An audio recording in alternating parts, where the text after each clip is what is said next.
Welcome back to World Crisis Radio. So that's the warning we would like to lay down. Elected officials, those holding offices of trust and profit under the United States, who conspire with financial oligarchs, with bankers, hedge fund speculators, and so forth, who conspire to bring about the bankruptcy of the United States and default in time of war, because there is a war. It could be liquidated, but right now there's a war. We're still laboring under all of those declarations of states of emergency left over from 9/11.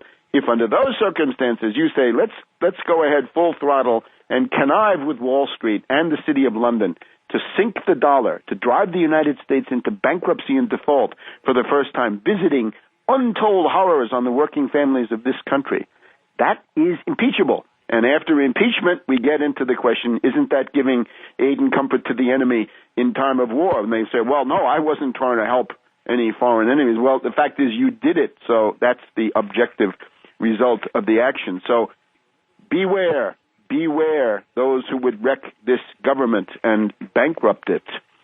This will not pass without tremendous scrutiny. And, of course, once the speculators have been identified, it would be easy to bring them up in the dock of public opinion, and their political careers will not do too well. Now, let's move on. We've got the group of 20 coming in Korea, right? Barkey is now winging his way to Asia. He's on his way to India, to Indonesia, to South Korea and Japan. We're going to have the G20, and this is looking grim. Now, let's just set the stage. As of this week, we've had a hysterical pop in the stock market. We've had four days of big gains, and it's all around QE2, quantitative easing 2. It's announced it's billed as $600 billion of hot money that will be injected into the U.S. financial system by helicopter Ben Bernanke and his gang at the Federal Reserve. This is pure hot money. This is all going to go directly into the hot money speculative markets, the flesh pots of Asia, I guess we could say. It's not going to stay. It won't create any jobs. It is the failed method that they've done already. Hot money doesn't work, and it sinks your currency. The question now is that beginning the possibility of hyperinflation once again? And I would say yes, it certainly bears watching. We've had the Dow up, for example, in the last 24 hours, the Dow up about 2%, world stock markets up about 2%. We have gold at an all-time record now, $1,389, headed towards $1,400. We've got silver up 7% in one day. We've got the dollar at a 5-month low, at least compared to the euro, the yen, and the pound. It's 81 yen. When the dollar goes below 80 yen, that's another benchmark. It's now 142 U.S. dollars to buy a euro. So this is the result of hot money. Oil, $88 a barrel. All kinds of commodities shooting up, up, up. Well, is that the beginning of hyperinflation? Is that incipient hyperinflation? Is the QE2 going to turn into the Titanic? The dollar is down 15% internationally since June. In other words, since the failed attempt to wreck the euro broke down. And this then focuses everything on the G20 in Seoul, South Korea. Here's the idea. The U.S. will be totally isolated.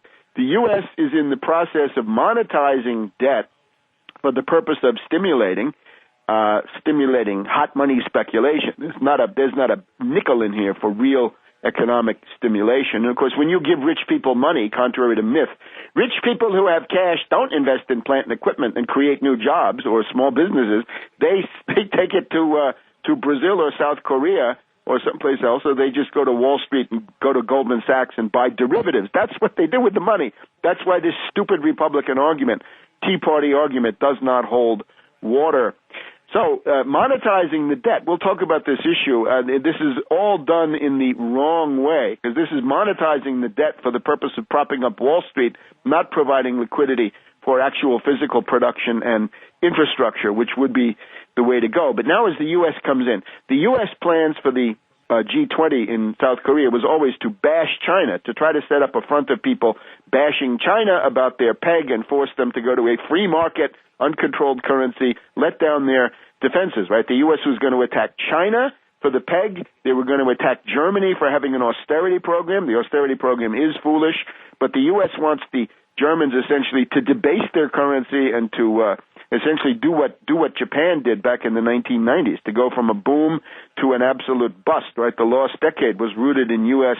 pressure on Japan to be the locomotive. So they want China and Germany to become the locomotives of propping up the U.S. This is not going to happen.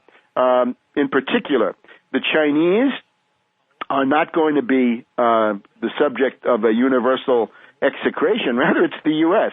Just in the past 24 hours, we have the finance minister Manteiga of Brazil criticizing the U.S. Fed and Bernanke, saying that this is the wrong way to go. And in particular, he gets nasty. Manteiga says throwing money out of a helicopter is not a good practice. That's a definite jab at Helicopter Ben Bernanke, and that, of course, is exactly what Helicopter Ben is doing. But just remember, when Helicopter Ben made the helicopter speech, he says throwing money onto people's lawns. The problem is that the lawns involved are those of Jamie Dimon, Lloyd Blankfein, Moynihan of the Bank of America, Pandit the Bandit of Citibank, and so on down the line. So a hot reception. South Korea, the host country, also not happy with the U.S. because as the U.S. dollar goes down, China goes with it, and that puts tremendous pressure on Japan, South Korea, the Philippines, Brazil. Anybody competing with the Chinese export machine, which is the biggest in the world, is going to be screaming at this. There's also the question of austerity, right? Obama says, no, you guys should not have austerity because we want you to prop us up. You should mainly be concerned with propping us up. Now, in an abstract way, the austerity is wrong, but at the same time, what Obama wants is also something quite destructive. So he's going to clash with who on that? Well, with the Germans, the European Union, and with the British, right? The British usually supportive of the U.S., but now with Cameron and Clegg, they have this huge austerity program, including 25% cut in the military establishment and billions of pounds gouged out of the hide of the average Briton. They will not be supporting Obama. So the U.S. is isolated. The conflict with China goes on. They're at loggerheads with Germany, and they're also in conflict with Brazil, Japan, and South Korea.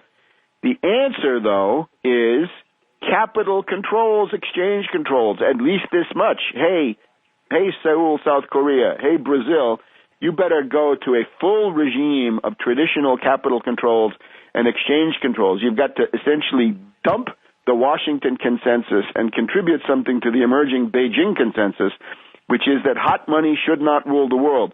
The value of currency should not be decided by Soros. It should be decided not by the market, but by the government involved, the only expression of popular will that we can have. By the way, if you believe that the free market is built into the U.S. Constitution, you better look in Article 1, Section 8 of that Constitution, among the powers of Congress, to coin money and to regulate the value thereof. To regulate the value thereof means that the value of the currency is determined by the government, therefore not by the market. So it's a direct contradiction to the lunatic free market mantra, the Austrian litany that we hear, that the founding fathers were all strong free market men. No, they were not. It says, look there, Article 1, Section 8, one of the provisions, one of the enumerated powers that is so much praised, to regulate the value thereof. What does that mean? It means not the market, but the government has the full power to determine the value of the dollar. So let's get busy doing that. Throw out this Austrian myth. Get back to the American system. Federal Reserve is also letting the U.S. banks increase their dividends for the first time in a couple of years since the panic began. Now, the mood in the U.S.